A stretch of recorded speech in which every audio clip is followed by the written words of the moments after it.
Hello everyone, this is ज्योति। आज की class में हम परसेंटेज का नेक्स्ट पार्ट देखेंगे, जहाँ पे हम कुछ और वैल्यूज़ को लर्न करेंगे, जिसमें से पहली वैल्यू है 16.66% को 1/6 लिखना होता है, 14.28% को 1/7, 12.5% को 1/8, 11.11% को 1/9, 9.09% को 1/11, 8.33% को 1/12।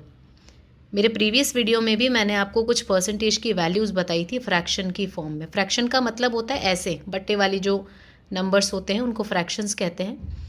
परसेंटेज में किसी क्वेश्चन को सॉल्व करने की बजाय अगर हम उसकी फ्रैक्शन जानते हैं तो क्वेश्चन को सॉल्व करने में जो टाइम लगता है वो कम हो जाता है, क्योंकि फ्रैक्शन के साथ कैलकुलेशन ईजी होती है बजाय परसेंटेज के साथ करने में, पॉइंट्स के साथ करने में। ओके ये वैल्यूज़ लर्न करने के बाद इस पे बेस्ड एक दो क्वेश्चंस हम देखें। बहुत ही बेसिक से क्वेश्चन है। पहला क्वेश्चन है 37.5% की वैल्यू अगर हमसे पूछी जाए तो हम कैसे निकालेंगे।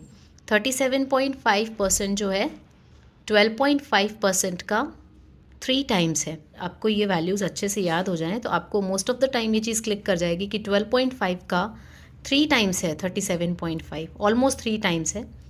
तो अगर हम इसको 3 से मल्टीप्लाई करेंगे हम यहाँ आएंगे 37.5% पे।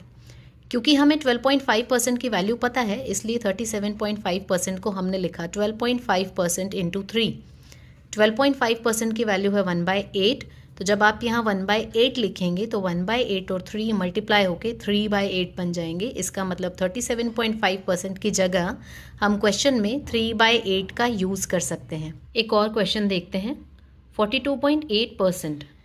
इस वैल्यू को अगर हम इन बेसिक वैल्यूज से रिलेट करें तो हम देख सकते हैं 14.28% का 3 गुना है 42.8%, राइट। तो अगर हम 1/7 14.28% की जगह लिख रहे हैं तो 42.8% की जगह क्या लिखेंगे, हम लिखेंगे 3/7, 3 गुना उसका। अब आपको क्वेश्चन डायरेक्टली नहीं दिया होगा कि 37.5% की आप वैल्यू बताइए या 42.8% की वैल्यू बताइए। क्वेश्चंस में ये वैल्यूज़ कहीं पे यूज़ हुई होंगी।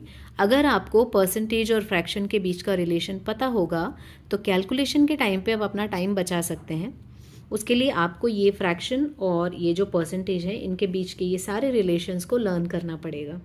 तो आप इनको लर्न कीजिए, उसके बाद मैं कुछ नए क्वेश्चंस लेके आऊँगी जिन्हें हम यहाँ पे सॉल्व करेंगे। Thank you so much for watching.